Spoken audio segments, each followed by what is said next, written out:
You know how there's people who are like, I've been dreaming of my wedding since I was a little girl. I am not one of those people. I had a Zoom wedding during COVID, and that was just fine for me. um, my husband and I actually met right before everything shut down in the very beginning of the pandemic. I think I was hearing things in the news. I generally remember kind of not knowing what was going on, feeling anxious. We went on our first date at a cool little spot that actually closed down during the pandemic, so that's kind of sad, in Chicago, and called the California Clipper. And I think the next day or the next week, no, so it was the next week, because we went to the movies that weekend, and for our second date, to see a movie that I remember disliking a lot, but I can't remember the title of it. I remember being really annoyed with the main character the whole time and talking trash. Or maybe not talking trash, because like you don't want to be that person at the movies, especially if it's your second date who talks throughout the whole movie. But I was definitely thinking trash, like this person is so stupid, I can't deal with this movie. Anyway, so that's all that sticks out about the movie in my mind. I can't remember the title, but we had our second date, and then I think the next day or a couple days later, the city shut down and everyone was expected to quarantine, and so we were just spending a lot of time together at one of the others' houses, hanging out, and the rest is history. We actually got married pretty fast. We met in March and moved in together at the end of June, and we're engaged by October, and we got married in December. So, yes, very fast. But that was a long tangent to say I never had that dream wedding. Zoom wedding was cool, fine enough for me.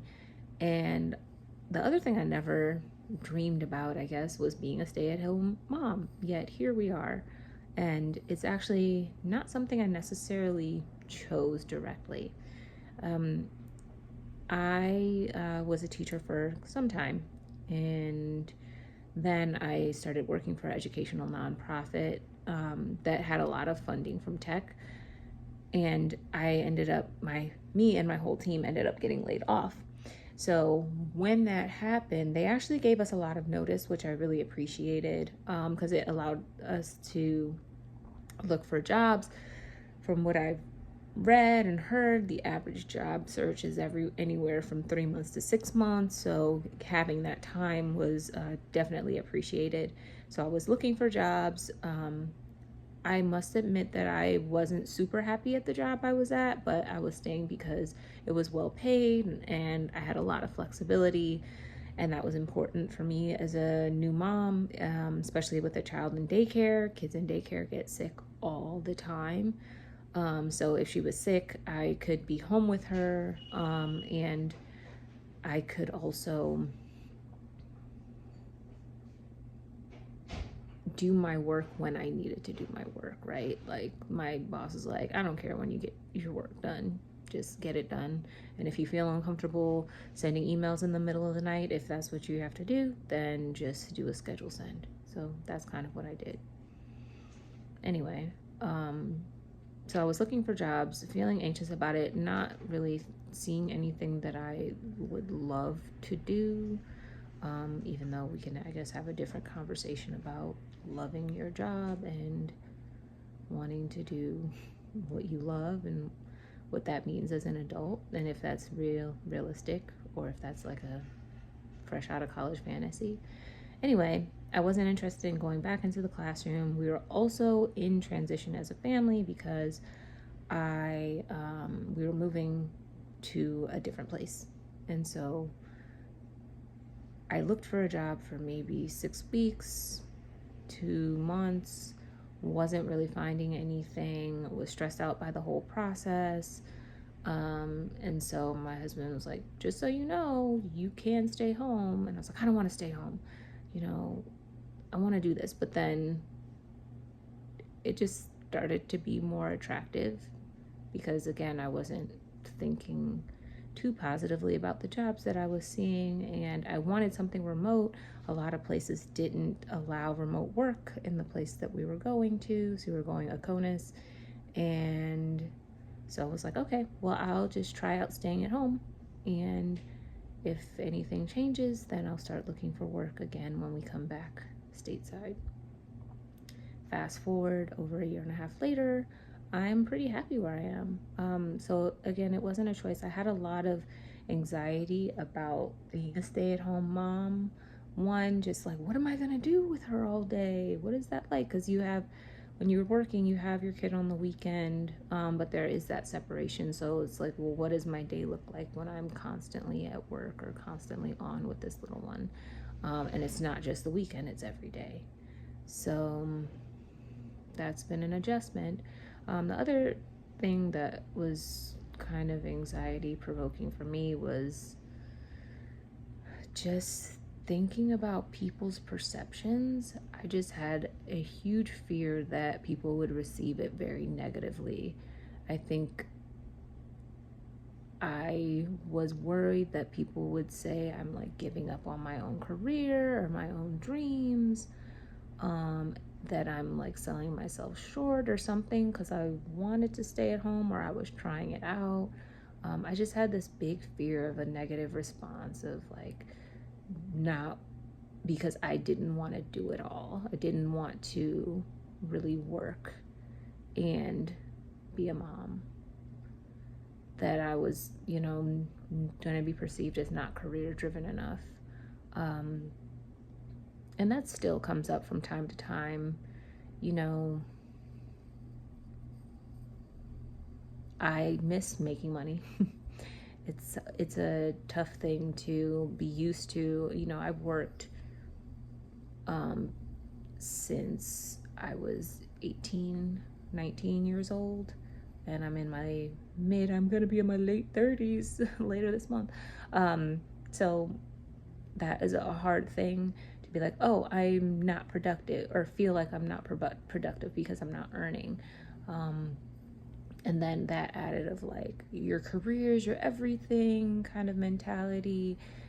You can't just define yourself with your family, all that kind of messaging that I've gotten over the course of my life, whether intentionally or unintentionally, was kind of causing anxiety in the choice that I made. What ended up helping with that anxiety was me realizing that even if I take, let's say, 15 years off, I'm still gonna have about 15 years more to work. And no, I won't be as advanced in my career as I may have been, which is actually funny because if I went back to teaching, then like the career advancement opportunities for a teacher aren't things that I was necessarily interested in. I didn't want to go into administration. Coaching was somewhat interested to me, but oftentimes they'll pay teachers to be coached, pay you a little bit extra to be a coach, or it's like a volunteer thing and you're not even making all that much more money. Or you could coach full time for private organizations. But anyway, long story short, I wasn't too interested in the growth opportunities for teachers. And the other thing about teaching is like, at least in Chicago, in order to make more money, in addition to like you've taught for these number of years, you have to keep staying in school. I mean, it makes sense. Like, you want to get paid more for being increasingly educated, but like, do I really want to pursue a PhD just so that I can get paid more? And then you kind of max out. It's not like you can keep getting PhDs and keep getting paid more. So anyway, there was that going on. But now here we are, and after a little over a year and a half, I'm just incredibly grateful to have been able to stay at home with my daughter. I started as a stay-at-home mom shortly after we moved. I wrapped up my work and was at home with her full time, and seeing her grow from 18 months to 3 has been incredible. I know the growth is rapid at every stage, in infancy and early childhood, but just witnessing from day to day how she's mastering language, trying out new things, developing a sense of humor, and being there firsthand has been really fantastic. And I will say, being there firsthand and not being exhausted from something else, that's been a huge part of why I'm happier staying at home, even though it is a lot of work. I shared again that my days often start really early and end really late after cleanup and doing things for myself and all that. But I don't have the mental strain and stress from having worked a job and then also coming home to mom full time. And then again, with my previous career, it was often like, okay, you work a full day and then you also still have work to do and communications to do. So not having that stress has provided me with a lot more mental space to just think and plan and organize for my family. And I'm deeply appreciative of that, and deeply appreciative of being able to stay home. Again, the not making money is still an adjustment, but I'm in a relationship where I don't feel like I have to be restricted in what I get. I'm also not a person like who's super materialistic or needs a lot of things, and I think that helps a lot. So even when I was working, it's not like I was buying all the things. My closet is not full. I look at old photos sometimes, I'm like, oh, I've had that shirt for a long time. Maybe I should update my wardrobe, and then I don't. And I just keep having the same shirts and clothes and pants until I really do need something new. So I think that helps. And then major purchases, whether I make them or my husband makes them, we always discuss together. So I've never felt like because I'm not contributing financially, there's like a restriction on me. But I am mindful of just how much we're spending. We spend a lot of groceries here in Florida, on groceries here in Florida. From what I heard on the radio, that's just a thing down here. But all in all, it's been good. I think as time's gone by, my anxiety has lessened, and a lot of people ask me, especially friends who are now having kids, well, why did you decide to stay at home? What do you like about it? And then they'll say things like, if I have another one, then I'll maybe choose to stay at home, which I would argue you want to stay at home when you have one, because juggling two at home is a whole different ball game. But again, there is no time like this.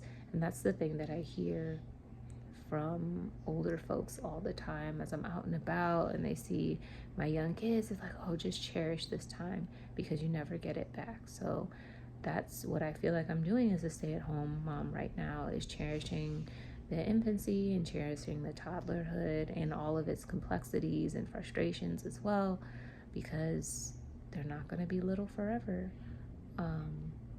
So I just want to soak it all in.